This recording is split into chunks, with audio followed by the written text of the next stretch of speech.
I'm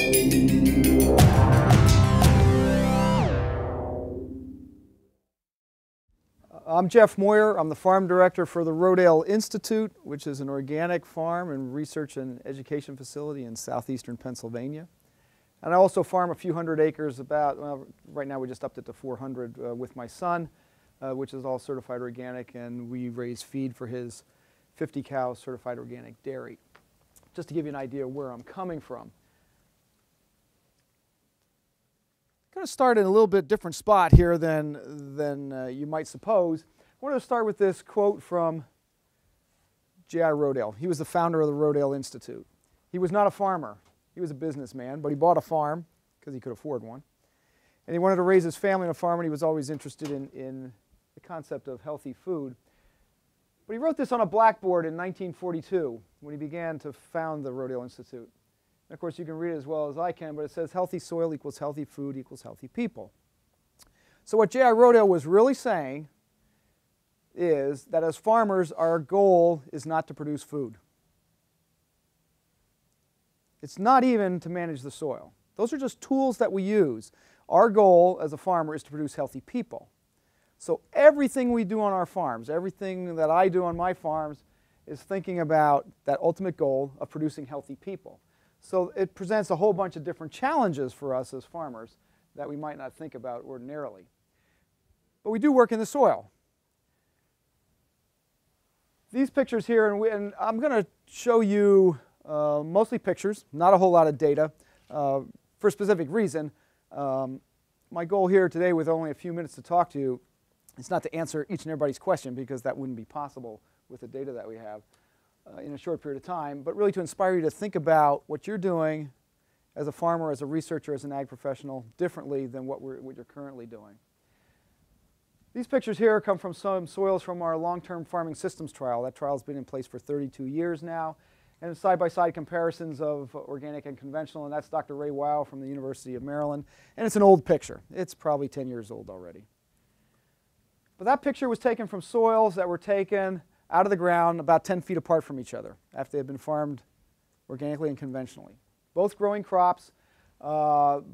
This one had tillage early on. Towards the end of its cycle, it was no-till. This has always been tilled. This is not from any organic no-till plots.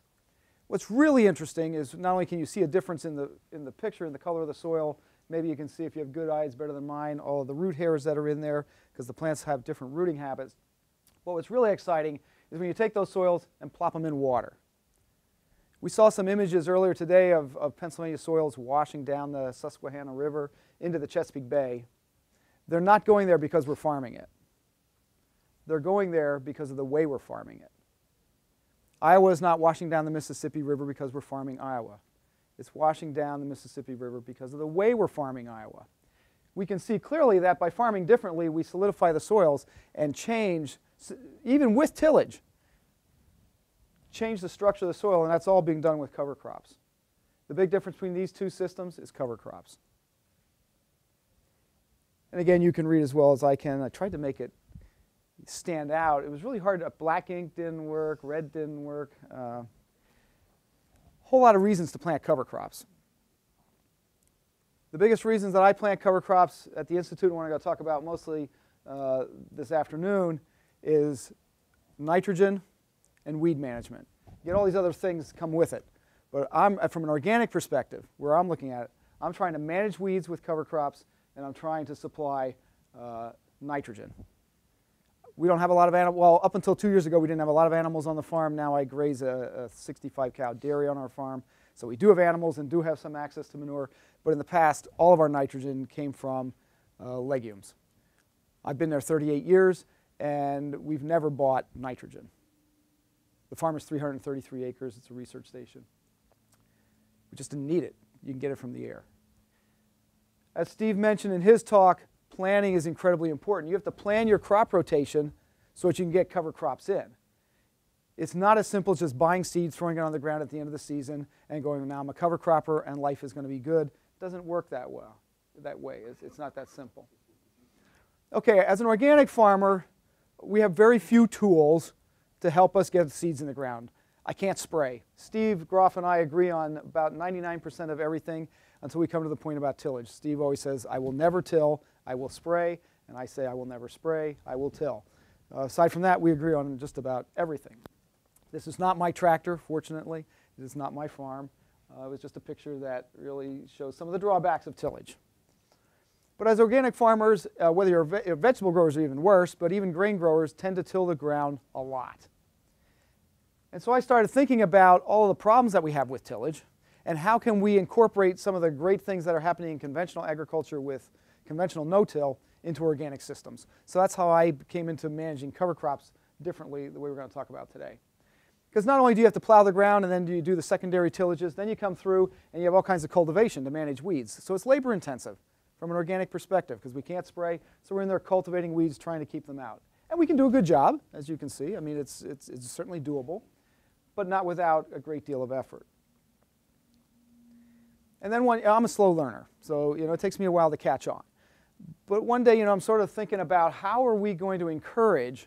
In fact, I was in Maryland and I had given a brief talk, and there was a group of farmers sitting in the back right up against the wall, much like this, and they were very polite and listened to me talk. And then at the end they said, okay, us 5 guys, we farm about 7,000 acres. How the heck are we, and they didn't say heck, but how the heck are we going to cultivate all that ground? We don't have enough time. We don't have labor. It's just not possible. So even if we did like your idea of organic, too much tillage, we parked the plow, and our CS told us to park the plow 10 years ago, and we did. So we don't have plows, we don't have cultivators, we don't have time. How are we going to do this? And so I started thinking about how we can incorporate no-till into organic agriculture. And then one day, of course, standing, which happens so often, the good ideas come when you're standing right next to them and they're staring you in the face. We know, and we learned a long time ago, that we can mulch out annual weeds in a garden. Anybody garden, put mulch out in the garden? Yeah, of course, it's simple. But if I told you to go out and mulch 1,000 acres of soybeans, you go, well, okay, he might be a nice guy, but he's not too bright. It's just not going to happen. But if we can grow the mulch right in the field and terminate it mechanically, now we have a different scenario. Now everything becomes possible. So what we decided to do was create a roller that we could put on the front of the tractor, which frees up the back of the tractor for a grain drill, a planter, a transplanter, anything you want to chuck on the back there to get your seeds or transplants in the ground. And now we have a system that's not only biologically practical, but mechanically practical. Now we can do 1,000 acres if that's what we choose to do. And I think you can see that if you have a mulch like this, you're going to suppress annual weeds. Those of you who said you mulch your garden, if you put straw on, like an inch thick, it looks good for a few days. It'll impress the neighbors, but 2 weeks later the weeds start coming through it. You got to have a fair amount of biomass there. Before we had designed that roller crimper, we tried a bunch of different tools, kind of off-the-shelf materials. So you can see Steve Groff's. We have a Buffalo rolling stock chopper there, and I tried that, and it's too aggressive for an organic system. It's a little hard to tell here in this photo, but these blades create some bare ground. Everybody knows that if the soil can see the sun, the plants can too, and the weeds germinate and away it goes. We tried some tillage equipment that have rollers in, like this Colden mulcher here. That didn't work very well. We tried mowers of all types, flail mowers, rotary mowers, sickle bar mowers, everything we could to mow the cover crop. You could kill the cover crop with a mower. The problem is almost every mower that we tried, we couldn't find anything that didn't in some way, shape, or form gather the mulch, move it around, shift it, and not deposit it exactly where it had picked it up. So again, you had some bare spots. The other problem we had, of course, is once you mow it, now your planter, it might still say corn planter on the side, but it's really a hay rake. I tell everybody the only reason you can comb the hair on your head is because it's attached. If it wasn't attached, the comb wouldn't work very well. I don't have that problem, but so we decided to make a tool specifically designed for this. We designed our roller crimper here to have this chevron pattern. Many of you have seen pictures of it or maybe even worked with one in the past, I don't know. Ours is designed so that we could fill it with water so we could manage the weight. I mean, here's what we're trying to do. We're trying to take this tool and we're trying to crush the stems of this cover crop by pinching it between an anvil, which is the soil, and the blade. So the blade rolls across the surface of the soil, pinching the cover crop in between and crimping the stem. It's not chopping it, it's not cutting it, it's still intact, it's just crushed. As long as the cover crop that you're working with, and it doesn't matter what it is, as long as it's an annual or a winter annual, It could be it could be any grass like wheat, triticale, oats, spelt, barley, rye. It could be a legume like crimson clover, this one, hairy vetch, Austrian winter peas, field peas, buckwheat. Any of those crops, once they've flowered and they're sexually mature, they're easy to kill. If you leave them alone, they would die anyway. You're just going to terminate them a little bit earlier. And here's how it works in practice. Because, again, I'm an organic farmer. This was an alfalfa field. I didn't put that on here, but this is not a research plot. This was just two fields came together on our research station, and I took the picture.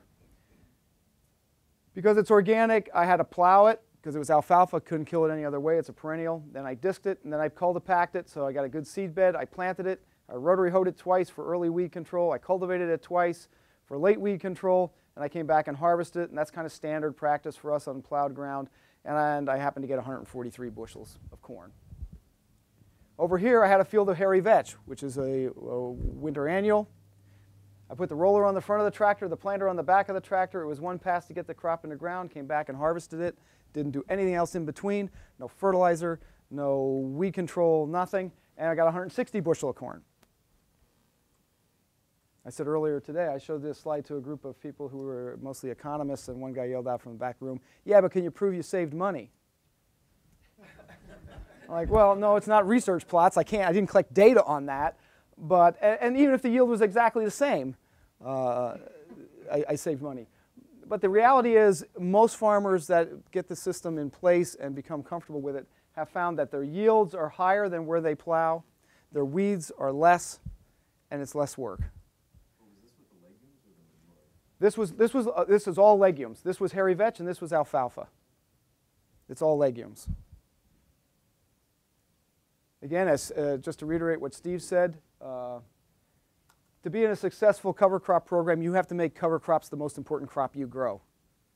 And that's counterintuitive to farmers. They go, oh no, I'm a corn farmer, or I'm a tomato grower, or whatever it is, I grow pumpkins.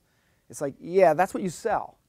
But if your goal is to produce healthy soil and healthy people, then the crop is somewhat irrelevant, and you're concentrating on cover crops. And what the reality is, it's like, it's in life. When you give stuff away, you get more back. Anybody ever notice that? It's not like the more you keep, the more you get. It's like the more you give away, the more you get. And the more I concentrate on cover crops, the better my cash crops do. That's not my intention, but that's just what happens. I don't know. Other farmers have said they see the same thing. Just put this in here to say, if you're going to mulch your field, you got to have a lot of mulch. We used to be in the 5,000 to 6,000 pound dry matter per acre range, and now we're up in the 9,000 to 11,000 pounds. We're getting better at growing our cover crops, and we depend on that thick mulch to get the job done. Right now, because the roller seems to be working pretty well uniformly wherever I go in the world, the problem seems to be on the planter side. And so we're working a lot on trying to manage the planter and redesign the planter so that we can get through these heavy mulches as best we can. Just a picture here to show, seeds laying on the ground here are not going to grow. It's wasted seed. You got to get it in this slit, which means I got to cut through this mulch and get the seed in the ground. We're playing around with some other tools. We have some shark tooth residue managers we played with a little bit. I just put a set of Peckway planter residue slicers on my monosem planter to try to cut through that mulch a little bit better. The theory behind this tool is if you take a piece of paper and hold it in your hand, in one hand, and try to cut it with a knife with your other hand, no matter how sharp the knife is, it's not going to cut it. But if I come along and hold the other end of the paper, now you can slice right through it. So what we're doing here is we're grabbing a hold of both sides with these wheels, pressing it to the ground, and using this sharp knife, this coulter, to slice right through it. Just pinning it to the ground and slicing through it. Once I get the cover crop sliced, the planter goes right into it, no problem. We up our seeding rate a little bit. Mainly because not every seed is going to get in the ground, and even those that do get in the ground are in a little bit of an adverse environment. They got to push up through that mulch. Just go through some slides real quick here. Cornfield planted. That's an organic cornfield already planted. Here it is a few weeks later. Corn's up out of the ground.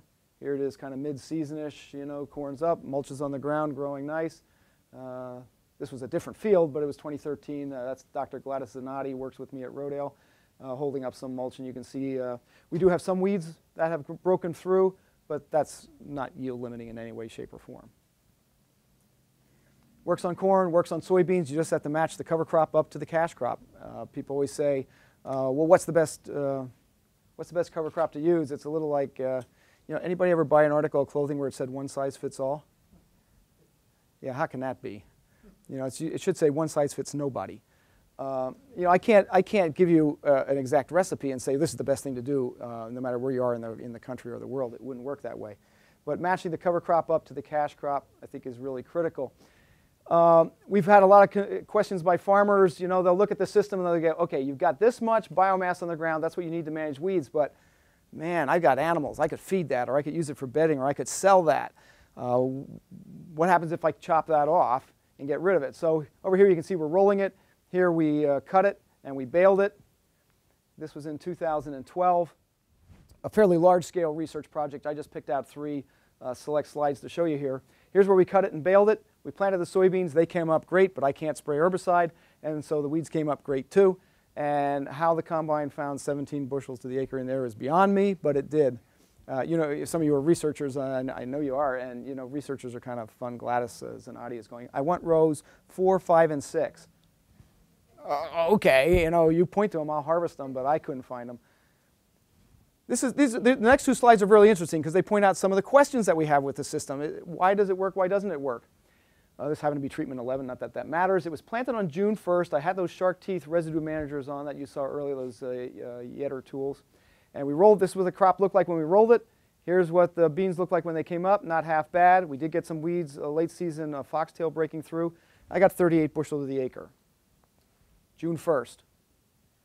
I planted 7 days earlier. There was the exact same treatment with the shark teeth. Everything was the same, 59 bushels. Why did I get 20 bushels more planting a week earlier?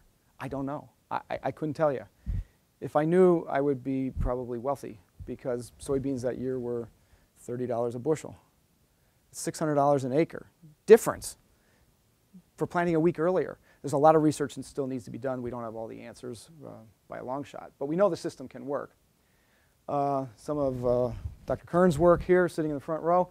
The important thing to note is, you got to get your cover crop in on time. Again, as Steve said, treat it like your cash crop. You wouldn't plant your cash crop 2 months late and expect to get a full yield. You can't do that with cover crops either. Here's rye planted on August 25th. Here it is October 15th. All these pictures were taken on April 1st. Is this cover crop going to work? If you planted it October 15th, you go, oh, this system doesn't work. It's like, well, the system works. You don't. You goofed up. Any weeds that, again, some of Dr. Kern's work here, any weeds that have germinated and are already in place, the roller's not going to kill them. Again, it's not a magic tool. So here you can see we've got some ragweed that's already germinated in rye. When you roll the rye, it just says thank you because now its canopy is gone and it's got sunshine and fresh air and it's going to grow. The roller won't, again, it might give it a bad day, but it won't kill it. If it works in corn and beans, it can work in tomatoes, it can work in pumpkins. This is a farmer on Long Island who rolls sorghum Sudan grass, plants it the sorghum early in the spring, rolls it down, sprays it with, I guess, Roundup, I don't know what he uses, and that's his pumpkin field. It's beautiful. Can work with grain drills, can work with horse farmers. It doesn't matter what you're doing. This is a roller we designed for raised bed vegetable production. Again, that's just a little bit of ingenuity. Why not?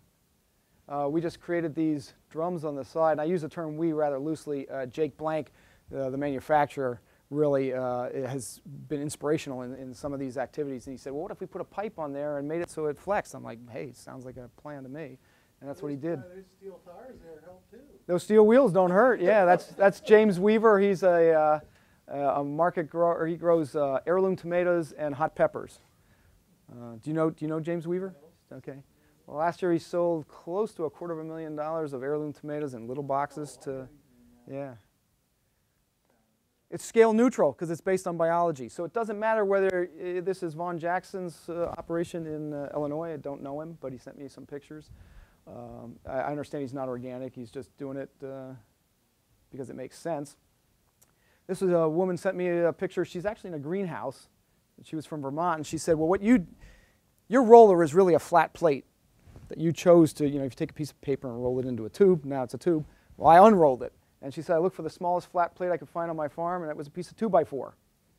And then on the bottom of that, she said I didn't have any angle iron or any metalworking skills, so she found a unloading apron chain from a manure spreader, and she took one of the crossbars and screwed it to the bottom.